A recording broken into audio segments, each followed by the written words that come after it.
నువ్వు క్రీస్తులోనికి బాప్తిసం పొందకుండా ఉంటే క్రీస్తుకు నీకు ఎలాంటి సంబంధం లేదు.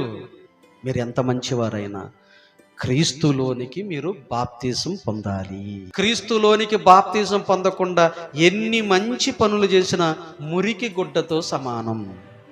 1000 రూపాయలు కాదు, లక్షలు, 1,00,000 రూపాయలు, 1,00,000 కాదు, 1,00,00,000 రూపాయలు, దేవునికి నీకు సంబంధం లేదు. అందుకనే ఈ విషయాన్ని ఒక రోజున పేతురు గారిని కొంతమంది అడిగారండి, అయ్యా దేవుని వాక్యం విన్న తర్వాత, దేవుని మాటలు విన్న తర్వాత దేవుని కోసం మేము బ్రతకాలనుకుంటున్నాం, ఏం చెయ్యాలి, ఏం చేయమంటావయ్యా మమ్మల్ని అని పేతురు గారిని కొంతమంది అడిగారు ఆనాడు. మేము ఏం చేయాలి, మేము మంచిగా మారాలనుకుంటున్నాం, మంచిగా బ్రతకాలనుకుంటున్నాం.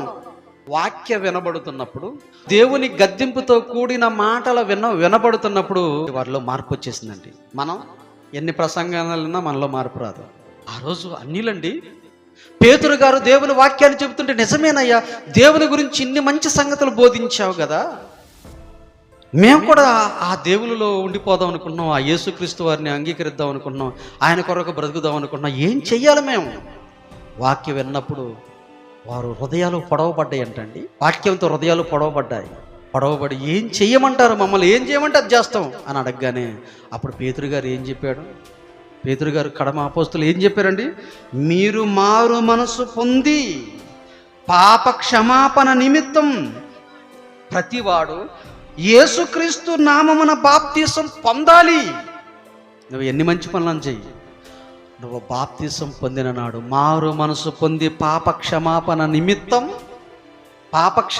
నిమిత్తం మీరు బాప్తిసం పొందితే పరిశుద్ధాత్మ అనే దేవుని ఆత్మ మీలోనికి వస్తుంది. అప్పుడు మీ ఆలోచనలు వేరుగా ఉంటాయండి, అప్పుడు మీ తలంపు వేరుగా ఉంటుందండి, మీ తపన వేరుగా ఉంటుందండి. దేవుని కోసం ఏం చేయాలి, దేవుని కోసం ఏ మంచి పని చేయాలి, దేవుని కోసం ఏమి ఇవ్వాలి, దేవుని కోసం ఎంతగా కష్టపడాలి, దేవుని పని ఏమైనా ఉందా చేయటానికి, ఇలా ఆలోచించే మనసు అప్పుడు వస్తుంది. ఈ కొత్త సంవత్సరంలో కొత్త బట్టలు వచ్చేసాయి, ఇంటికి పోయిన రంగు కొత్త రంగు వచ్చేసింది, ఒంటికి కొత్త బట్టలు వచ్చేసాయి, ఇంటిలోనికి కొత్త క్యాలెండర్ వచ్చింది కదా. ఇలా చూసుకుంటే అన్నీ కొత్తవే కనిపిస్తుంది. హృదయం మాత్రం, బుద్ధులు మాత్రం, ఆలోచనలు మాత్రం, జీవితం మాత్రం పాతదే.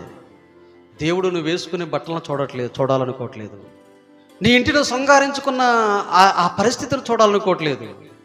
కానీ నీవు ఒక క్రొత్త సృష్టిగా, నూతన సృష్టిగా మార్చబడితే చూడాలనుకుంటున్నాడండి, ఆశపడుతున్నాడండి. నువ్వు క్రొత్తగా జన్మించాలి. అప్పుడే నీకు పరలోక రాజ్యములో నువ్వు వారసుడివి. ఈ వారసత్వం ఇక్కడతోనే అయిపోతాయి. కానీ దేవుని ఇంట్లో వారసుడు అయితే ఇక్కడే కాదు, అక్కడ కూడా ఉంటావండి. అందుకని వారసత్వాన్ని అక్కడ సంపాదించుకోవాలి. ఇక్కడ ఈ వారసత్వాలు ఇవి 3 నాళ్ళే మురిగిపోయే దేహం. అందుకే నికోదేము అనే ఒక పరిసేయుడు అడుగుతున్నాడు, అయ్యా కొత్తగా జన్మించడం అంటే ఎలాగయ్యా, నేను ముసలివాడిని, మరలా నా తల్లి గర్భంలోకి పోయి మరలా ఎలా రాగలనయ్యా అని అంటే, ఒకడు క్రొత్తగా జన్మించడం అంటే అది కాదు. ఒకడు నీటి మూలముగాను ఆత్మ మూలంగాను జన్మించితేనే గాని దేవుని రాజ్యమును ప్రవేశింపడని నీతో నిశ్చయముగా చెప్పుచున్నాను అని పేతురు గారు ఏం చెప్పాడండి? మారు మనసు పొందాలి, రెండోది పాప క్షమాపణ నిమిత్తం బాప్తిసం పొందాలి. మారు మనసు రావాలి నీకు, ఆ తర్వాత నీ పాపాలు క్షమించబడాలి, బాప్తిసం పొందాలి. అప్పుడు దేవుని ఆత్మ నీలోకి వస్తుంది, నువ్వు ఒక క్రొత్త సృష్టిగా మారిపోతావు. దేవుని మీద భక్తి పెరిగిపోద్ది, విశ్వాసం పెరిగిపోద్ది, నమ్మకం పెరిగిపోద్ది. అసలు టోటల్గా నువ్వు మారిపోతావు అండి. అందుకే కొంతమందిని చూస్తే అసలు వీడు వాడేనా, అంతకుముందు ఉన్న వాడేనా అర్థం కాదు. ఏంద్ర నువ్వు ఇలా మారిపోయావు, దేవుని నమ్ముకున్నాను అంటే. కొంతమందిలో తేడా కనపడదులే, కానీ కొంతమందిలో, చాలా మందిలో తేడా కనిపించుతండి. దేవుడిని ఎరిగిన తర్వాత కనిపించాలి. దేవుడు కోరుకునేది అదే. నూతన సృష్టి అంటే అదే, కనిపించాలి. మన క్రియలకు కొత్తగా కనిపించినప్పుడే నూతన సృష్టిగా మారిపోతాం మనం. బాప్తిసం తీసుకున్న మన మనసు, మన ఆలోచనలు, మన ఊహల్లో, మన మాట తీరు ఇవేవి మారలేదనుకోండి, ఇక మనం కేవలం బాప్తిసం పొందాము తప్ప మారు మనసు రాలేదు, పాప క్షమాపణ లేదు. అంతేనా? ఎప్పుడైతే మారు మనసు పొందావో, పాప క్షమాపణ నిమిత్తం బాప్తిసం పొందావో, టోటల్గా నువ్వు మారిపోవాలి. నిన్ను చూసినటువంటి వారందరూ ఆశ్చర్యపడాలి.